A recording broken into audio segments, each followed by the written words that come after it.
नमस्कार, जनतंत्र टीवी देख रहा मेरे साथ मैं हूं शंकर दत्त पंथ। एक बड़ी खबर आ रही इस वक्त की लखनऊ से। शूटर गिरधारी एनकाउंटर मामले से जुड़ी हुई ये बड़ी खबर है। एनकाउंटर को लेकर पुलिस अधिकारियों पर एफआईआर होगी। सीजीएम कोर्ट ने केस दर्ज करने का आदेश दिया है। कोर्ट ने सरजीत सिंह की याचिका पर यह आदेश दिया है। तो ये बड़ी खबर आपको बता दें इस वक्त की। सीजीएम कोर्ट ने केस दर्ज करने का आदेश इस पूरे मामले पर दिया है और सरजीत सिंह की याचिका पर कोर्ट ने यह आदेश भी दिया है, क्योंकि जो शूटर गिरधारी एनकाउंटर मामले से जुड़ा हुआ ये पूरी खबर है और उसी एनकाउंटर को लेकर पुलिस अधिकारियों पर अब एफआईआर होगी। तो सीजीएम कोर्ट ने केस दर्ज करने का आदेश दिया है। बड़ी खबर आपको बता दें इस वक्त की।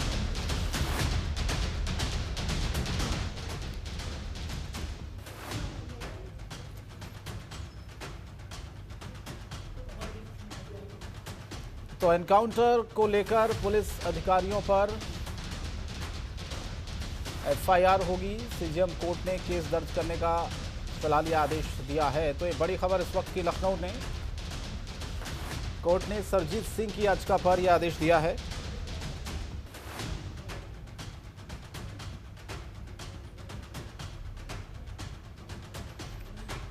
तो इस वक्त ये सबसे बड़ी खबर लखनऊ से आपको बता रहे हैं।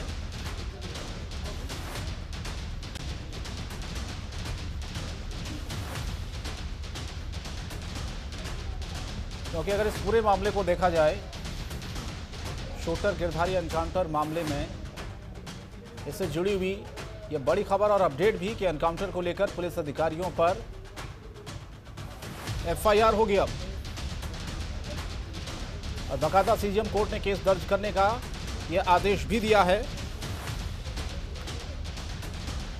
सरजीत सिंह की जो याचिका थी उस पर यह आदेश कोर्ट की तरफ से दिया गया है।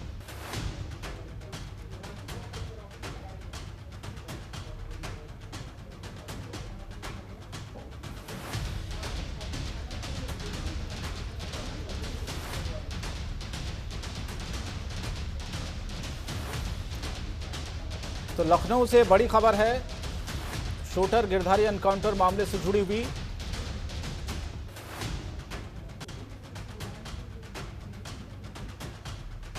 हिमांशु हमारे संवाददाता इस खबर पर फोनलाइन पर जुड़े। हिमांशु, और क्या कुछ ज्यादा अपडेट इस पूरी खबर को लेकर, क्या जानकारी है आपके पास? गिरधारी एनकाउंटर मामले में सीजीएम कोर्ट ने बड़ा फैसला लिया है। दरअसल आपको बताते हैं, समाजसेवी सरजीत सिंह ने याचिका दायर की थी और इसमें एनकाउंटर को पुलिस द्वारा की गई गिरधारी की हत्या का करार दिया था, जिसकी याचिका पर आज सीजीएम कोर्ट ने उपरोक्त पुलिस परिवहन डीसीपी ईस्ट संजीव सुमन, इंस्पेक्टर मोतीगंज चंद्रशेखर सिंह समेत अन्य लोगों के खिलाफ मुकदमा दर्ज करने का आदेश दिया है। अब देखने वाली बात यह है कि पुलिस की मुकदमा दर्ज कर किस तरह की कार्रवाई करती है, आगे क्या क्या उपलब्धि आएगी। चलिए, बहुत बहुत धन्यवाद हिमांशु इस तमाम जानकारी के लिए।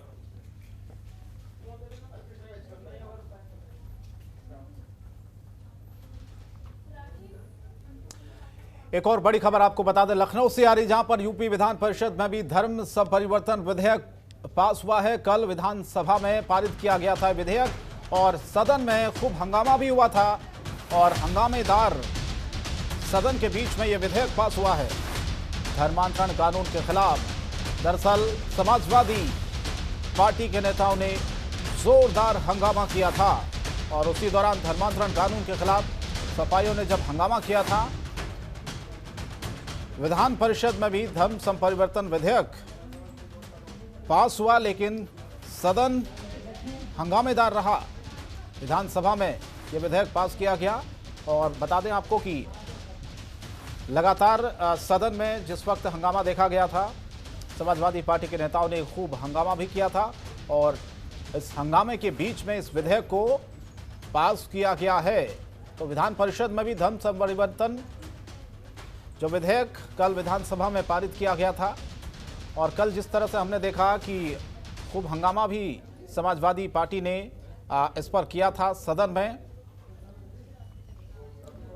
लेकिन आपको बता दें इस पूरी खबर को लेकर जब समाजवादी पार्टी के नेताओं ने हंगामा किया था। उस वक्त ऐसा लग रहा था कि शायद हंगामे के बीच में क्या विधेयक पारित होगा या नहीं होगा, लेकिन सदन में हंगामे के बीच में आखिरकार विधेयक पास किया गया।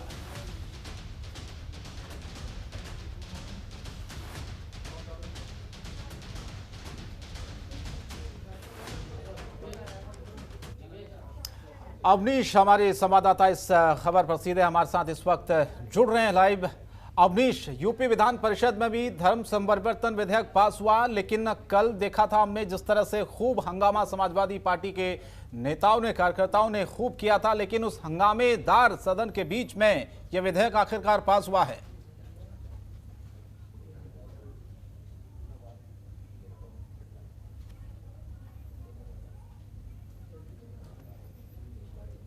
दोबारा हम संपर्क साधने की कोशिश करेंगे हमारे संवाददाता लखनऊ से, लेकिन जिस तरह से हंगामा कल देखा गया था समाजवादियों की तरफ से, और इस हंगामे के बीच में आखिरकार कल विधानसभा में जो विधेयक है उसे पारित किया गया। सदन में हंगामे के बीच में ही ये विधेयक दरअसल पास किया गया है।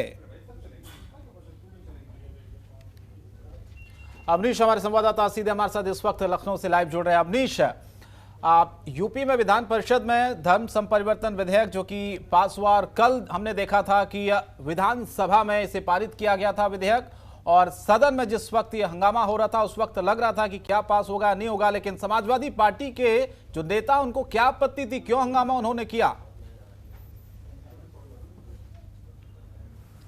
जी बिल्कुल, देखिए जबरन धर्मांतरण को रोकने के लिए उत्तर प्रदेश सरकार ने उत्तर प्रदेश विधि विरुद्ध धर्म संपरिवर्तन प्रतिषेध अध्यादेश लेकर आई थी, और 24 नवंबर को इसे कैबिनेट में पास भी करवाया गया था, और 28 नवंबर को राज्यपाल के पास अनुमोदन के लिए भेजा गया था। हालांकि विपक्ष लगातार इसका विरोध कर रहा था कि इसकी आड़ में कहीं न कहीं जितने भी निर्दोष लोग होंगे उनको प्रताड़ित किया जा सकता है। तो कुल मिलाकर नियम ये होता है कि 6 महीने के अंदर अध्यादेश आने के दोनों सदनों में विधेयक को पास करवाना होता है। तो ध्वनि मत से विधानसभा में एक दिन पहले ही विधेयक पास हो चुका है, और आज विधान परिषद में पटल पे उस विधेयक को रखा गया था, लेकिन ध्वनि मत से उसे विधान परिषद में भी पास करवा दिया गया। हालांकि संख्या बल के मुताबिक अगर देखा जाए तो समाजवादी पार्टी के सदस्यों की संख्या ज़्यादा है, और उन्होंने इसका विरोध भी करना शुरू किया था, और वेल में आके हंगामा किया। उन्होंने बिल की प्रतियां फाड़कर सभापति के ऊपर भी फेंकी।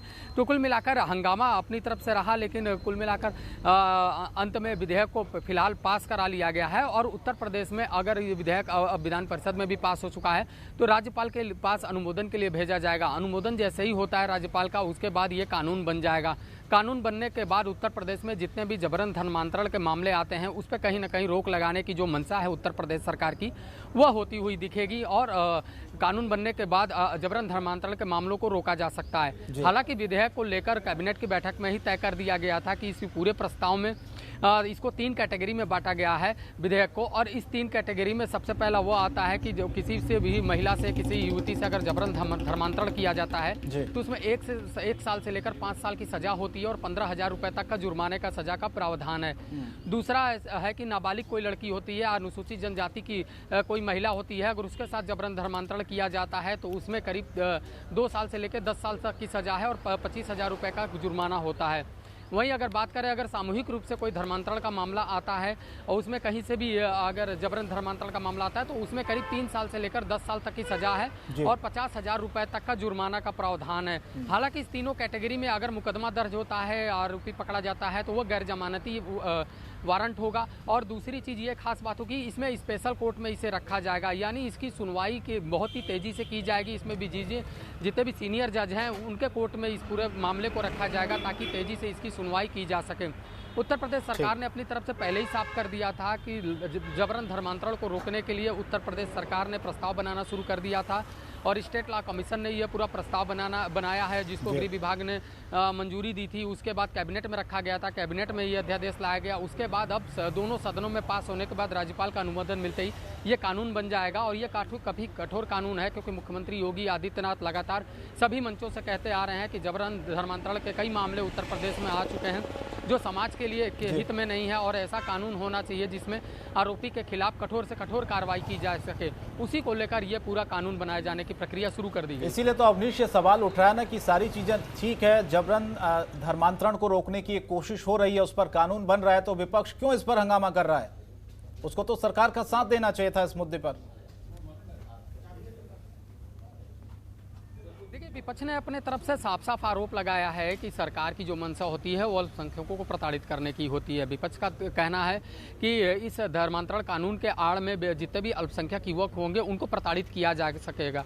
कई ऐसे मामले होंगे जिसमें वो निर्दोष होंगे, लेकिन उनको कहीं ना कहीं फंसाने का काम उत्तर प्रदेश सरकार कर सकती है, और इसी का पूरा विरोध कर रही है विपक्ष। लेकिन विपक्ष कितना भी विरोध कर ले, लेकिन उसके बाद कैबिनेट में मंजूरी मिलने के बाद दोनों सदनों में इसको मंजूरी दे दी गई है। अब इसका कानून आ जाएगा तो कहीं ना कहीं कानून का लोगों ने स्वागत किया है। कहीं कि अभी विधेयक पास होने से पहले ही कई मामले ऐसे देखने को मिले थे जहां पे जबरन धर्मांतरण के मामले आए थे, उसमें मुकदमा भी दर्ज करवाया गया था, और अल्पसंख्यक समाज की महिलाएं भी और तमाम जो युवतियां थीं उन्होंने इस सरकार के फैसले का स्वागत किया था और साफ कहा था कि इस तरीके का मामला आना चाहिए ताकि बहला फुसला के किसी प्रकार का जबरन धर्मांतरण न हो पाए, और कानून के माध्यम से ये साफ हो पाए कि अगर कोई धर्मांतरण करवाना चाहता है तो अपने जिलाधिकारी को 60 दिन पहले ही नोटिस देगा और 21 दिन पहले यथा स्थिति स्पष्ट करेगा कि आखिर क्या कुछ वो धर्मांतरण क्यों करना चाहता है, उसकी कारण क्या है, उसकी स्थिति क्या है। अगर जिलाधिकारी इस पर पूरी जांच करेंगे और उनको सही लगता है तभी धर्मांतरण को मंजूरी दी जाएगी। हालांकि अगर जबरन धर्मांतरण होता है तो उस शादी को शून्य माना जाएगा।